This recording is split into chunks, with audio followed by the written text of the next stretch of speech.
This week we are going to study John 3:16 through 21.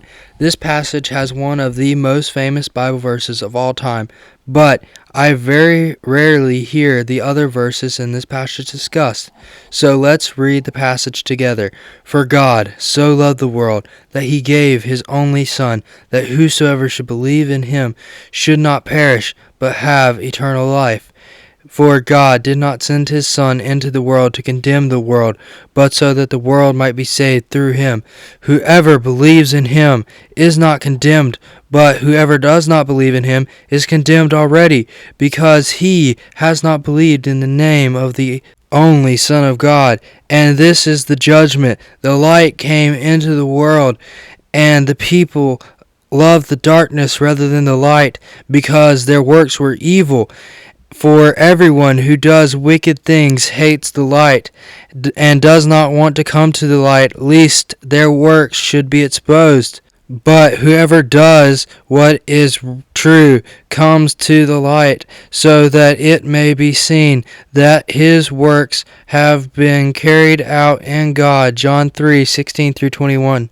In this passage, Jesus is still speaking to Nicodemus about salvation. He did not hide who he was from Nicodemus, but rather told him exactly who Jesus was and why he came. Nicodemus was the one that prompted the most famous verse of all time. This is not the last time we will mention Nicodemus. He is mentioned several more times and followed Jesus from a distance. Jesus explains the gospel to Nicodemus and explains the response of all people to it. Most of us probably know the first two verses and can quote them from memory. But have we ever really stopped and thought about the words? The God of the universe that created everything loved the world so much that he sent his Son, which was a part of himself. Keep in mind that he designed a perfect world, but we as humans corrupted it in the fall. We rebelled against the one who made us, just like the man in the story who wanted his inheritance now so he could squander it on unrighteous living. We wanted our own way. We thought we knew better than the one who created us. But yet, just like the father in the story, when his son came back to ask for a position as a servant, he instead gave him his rightful place as a son, the place he forfeited. He loves the world so much that he was willing to come down as a man and die in our place so that we could live forever with him. While we were still in sin, he loved us and died for us and wants to have a relationship with us. We as humankind are known for killing God's messengers. So when they saw Jesus coming into the world, they instantly thought he was here to condemn them. So they plotted to kill him. And they did. But if God had not given them authority to, then they would not have even been able to touch him. He came to tell us that whoever believes in him should not perish, have life with him forever.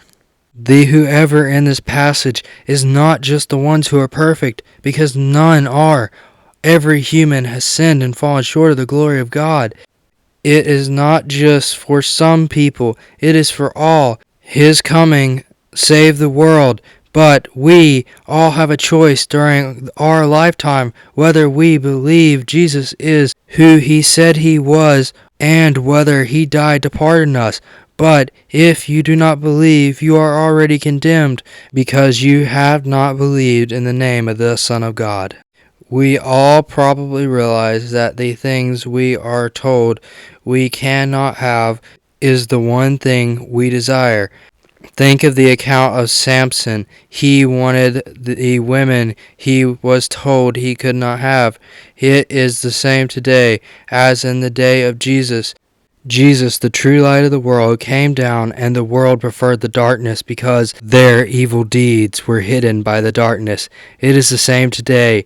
I have heard several say that they are waiting till they are older or until a certain point in their lives to accept Him as their Savior, most of them just wanting to remain in the darkness, not thinking about that we are not promised tomorrow. And for some, there may be no tomorrow.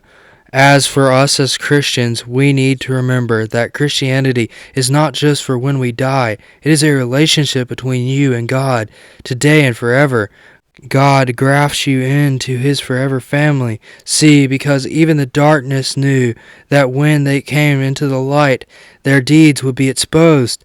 But what they forgot is that God sees all that is in the hearts of all men, and all their deeds are recorded, that you cannot hide anything from Him. This is both scary and comforting to me because He knows all my sin, but it is comforting that He is so close.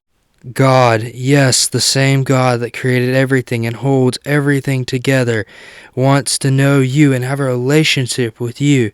If you would like to start your relationship with God, all you have to do is to admit that you are a sinner, believe that He died on the cross for your sins, and confess Him as Lord and Savior of your life.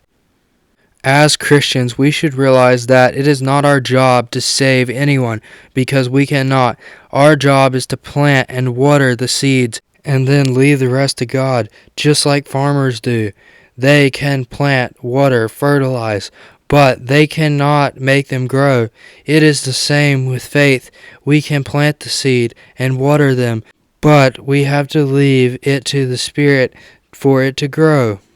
This week, remember what He did for us while we were still deep in our sin. He died for us because that is how much He loves us.